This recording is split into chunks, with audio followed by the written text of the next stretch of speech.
Hi, this is Roger. Thanks for dropping by. Just been out for a drive in the car, because I can.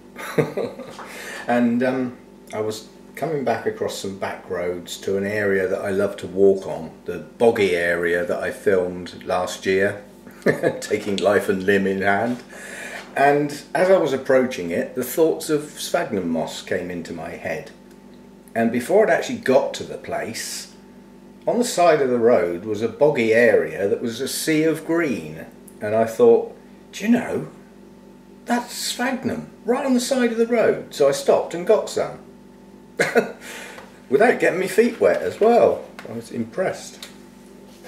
There was a couple of raised areas where I could get my feet because I only had trainers on, so I'm just taking it out for a minute. Because I want to put some peat underneath it. Now, sphagnum traditionally in this area where I live only grows in boggy, peaty areas, and where there isn't bog in the area, heather grows.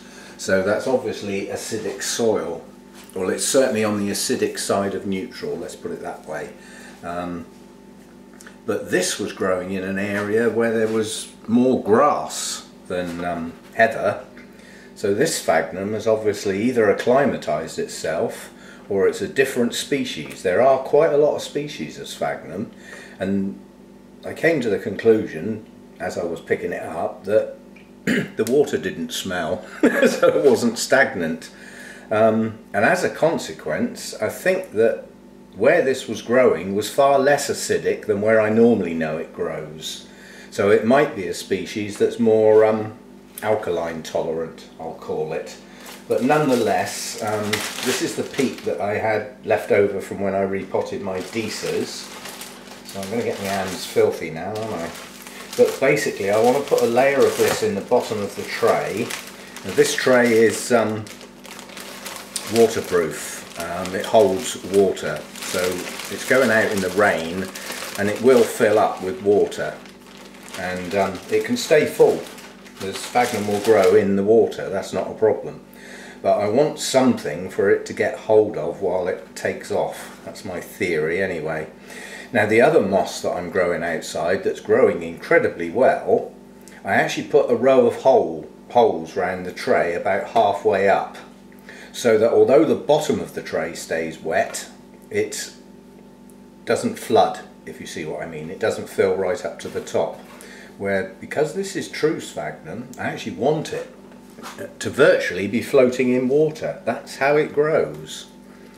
I'm not going to press it down or anything. I'm just going to lay it on the top, try and get as many of these bits of leaves and grass and pine needles out. Quite amazing actually that there's pine needles in it. In the area I got it from, there wasn't a pine tree in sight. That's why the hell it got on the moss, but it did. Blew in the wind, I expect. But I'm hoping this will take off. I've always wanted some live sphagnum moss. At the moment I have no idea what the hell I'm going to use it for, if I ever do. But it would be nice to get a colony actually growing. You know, live sphagnum. It's a lovely green, and sometimes if it gets the sun on it, it actually gets red tinges to it. Depends on the species again. That's good, isn't it? Got a worm in there. So I could leave that in there, but then it'll only drown because I'm about to fill this up with water. That's probably not the best of ideas. I'm hoping there's enough to virtually cover the whole area, just by spreading it out a bit and squashing it in and all that. In fact, I've got quite a lot. I can actually squash it up a bit more. That was a good guess. I was hoping to have a tray full by the time I'd finished, and I have got a tray full.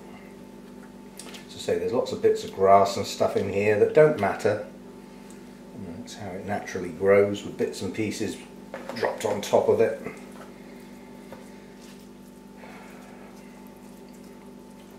Right, that's sort of settled it in.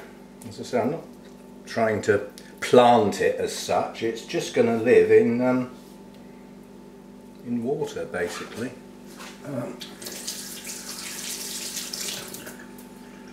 Now what I want to do is virtually fill that tray with RO water. I can't use tap water because obviously there's a lot of calcium in that and it's very alkaline, so I don't want to do that to it.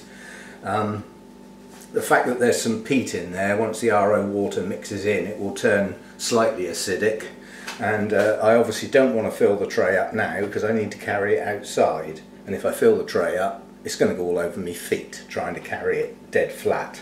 So I'll put some RO water in there, and then it can go out in the rain and it can fill up naturally in the rain, as it would do where it was growing. Now, I'm pleased with that. I have some live sphagnum moss. What's alive at the moment? Let's see if we can keep it that way. If that takes off, that will all green up and become a nice mass of bright green.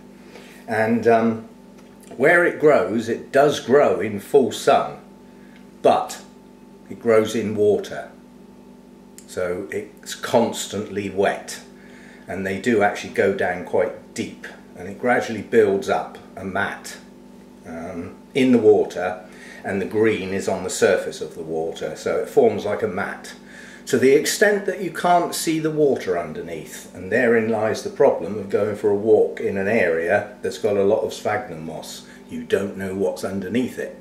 Could be 6 inches of water, it could be 4 feet of water. It's not a safe area to go wandering around if you don't know where the hard ground and the high spots are. Which in this particular area where this came from, it didn't matter.